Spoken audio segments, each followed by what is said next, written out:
Se non chiarisce questo e non decide da quale parte stare, io non vedo altre soluzioni se non l'espulsione.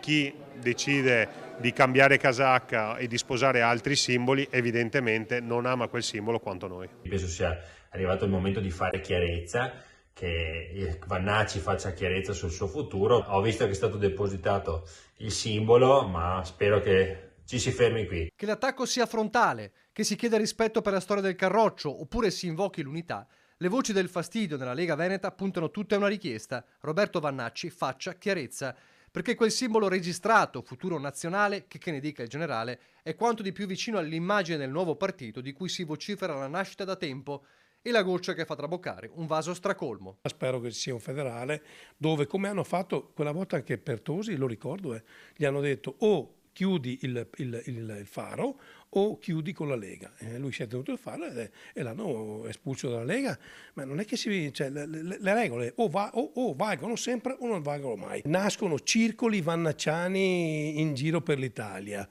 questi hanno regolamenti per conto proprio, lui non contribuisce al mantenimento del partito, adesso fonda un altro partito, di cos'altro abbiamo bisogno? La richiesta è diretta ai vertici federali da Matteo Salvini ad Alberto Stefani. Resta da capire quanta tattica ci sia proprio in via Bellerio, dove molto probabilmente si stanno studiando mosse e conseguenze. Forse è meglio aspettare che se ne vada lo stesso Vannacci e liberare magari un posto di vice federale per Zaia, che con Vannacci, visti i trascorsi, sarebbe incompatibile. E poi c'è da calcolare quanto potrebbe pesare un'emorragia di leghisti vannacciani in caso di addio. Io credo che la Lega abbia tutte le carte in regola per giocare il ruolo da protagonista alle prossime elezioni politiche, indipendentemente da quello che farà il generale Vannacci.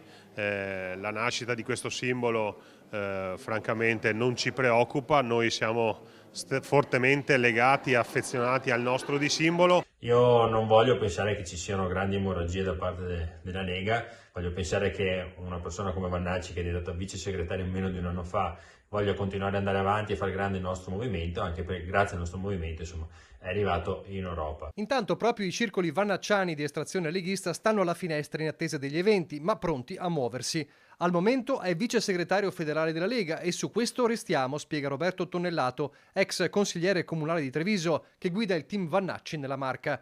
Non sappiamo nemmeno come Futuro Nazionale sia collegato al movimento, al contrario. Se cambia qualcosa, ognuno farà le sue valutazioni, continua Sibillino, aggiungendo una considerazione che fa capire molte cose. Certo è da sottolineare, dice Tonnellato, che gli europarlamentari sembrano avere una marcia in più su molti temi rispetto ai leader nazionali.